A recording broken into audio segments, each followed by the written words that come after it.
In the summer of 1829, a man named Thomas B. Marsh received a prompting from the Holy Ghost that he should make a nearly 400-mile journey from Boston to upstate New York. Although he didn't have any real idea of what exactly he'd find, it's likely that he was hoping to find a church that corresponded to what he found in the Bible. After 3 months of searching, and just as he was deciding to turn back home, he heard of a golden book found by a young man named Joseph Smith.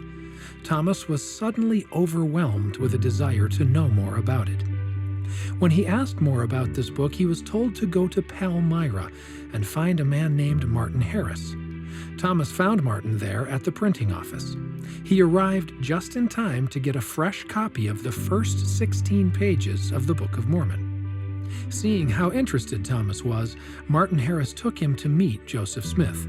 After spending 2 days talking, Thomas returned to Boston, where he showed the pages of the Book of Mormon to his wife Elizabeth. She also read them and knew they were the Word of God.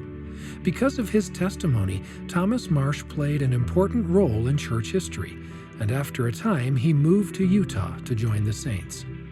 Ultimately, it was the Spirit that led him to the Book of Mormon and convinced him of its truthfulness. The same is true for many people today. And now you know why.